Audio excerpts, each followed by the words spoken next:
Mark and I were living in Coventry at the time, and we'd just had our 2 children. And the reason we lived in Coventry was because it was right in the middle of the country and it was very easy to go somewhere else from Coventry. But then we realised that it wasn't really where we wanted to be, where we wanted to live. So we started to look around. We weren't city people and didn't really appreciate all the things that came with living in a city. So Mark used to live here when he was little. His dad was in the RAF, so he lived for a couple of years and stayed in Laxdale. So we came for a holiday, had a look around. I fell in love with the place straight away, and we went home. That was in the September.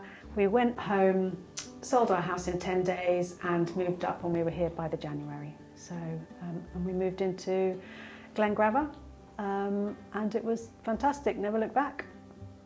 We knew we wanted to have a different way of life to how we'd been in Coventry, but we weren't sure how that was going to be, whether it was going to be building our own house or taking on a croft or renovating somewhere.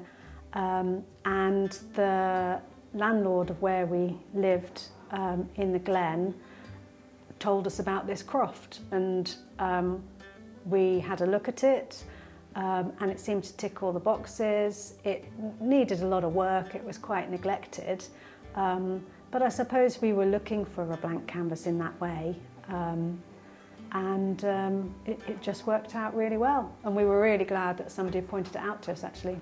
We sort of had ideas how it would be good to have a small holding, and we had an allotment in Coventry, so we knew about the growing food side of things. But looking after animals, we just started off with chickens, and they were nice and easy. And then in time, people helped us to move on to sheep, because we have a croft of 50 acres and lots of room for sheep. And that was just by taking on orphan lambs. And so we've just sort of learnt along the way, and people just help you out. That, you know, a lot of people go through the same learning process. And sheep are quite simple anyway, I think. So yeah, we've just picked it up as we've gone along. Like I said, when we first took it on, it was quite neglected. It hadn't been used for at least 10 years. We did a bit of initial fencing at the beginning, but there's a lot of fencing that needs doing, and it is a continual job. And we always knew that the best thing to do was to have a barn, and then all your tools are sheltered. You can have a quad bike to get out to different parts of the croft, but we can never afford it. We tried to sort of make do with patching up old sheds and having smaller buildings, but now that we've got to a position where we can afford a big investment, we've just gone all out, and it's really like carving new life into an old croft, upgrading the tracks, making access better, and just creating this big indoor space so that when the weather's bad, it doesn't stop you being able to do things. It's just going to be quite transformational, really. It wasn't a reason that we moved to Pairc, I don't think, the fact that it's a community-owned estate.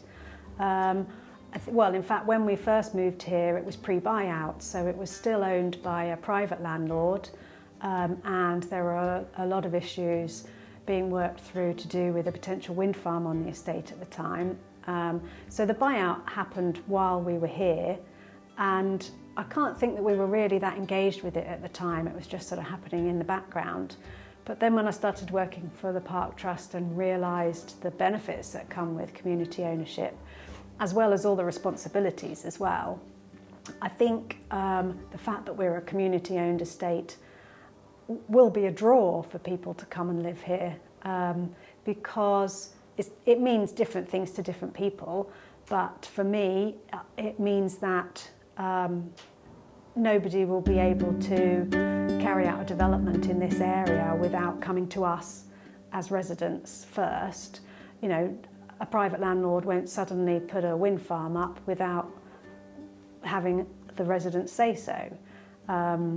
So I think I think people want that security. They want to have some element of control of what happens in the place that they live, and community ownership can do that. And the health walks came about from an NHS initiative and working with a charity called Pairc for All, and there's a substantial amount of research that shows that the biggest health benefit to people is when they go from doing no exercise to doing some exercise. The increase and improvement is the biggest rise at that point. And walking is just such an easy way for people to get more active, that as soon as it was started on the island, we were just one area that started health walks. It's just really grown in popularity because I think it's so accessible. I think it's so easy for people. All you need is a comfy pair of shoes. You don't need any special equipment. And there's the social aspect as well. If you go to the gym and you're on a running machine, you can't really have a very good conversation. But if you're walking along the side of a beautiful loch and noticing the flowers and the birds, it's a beautiful experience, and it's easy to talk to people, and it makes people feel really positive. So it's been great. It's grown in popularity, and helps to bring people together. Well, obviously, with all the improvements we've been making to the croft, we have been putting that in place because with the children being older, it's an expensive time for parents.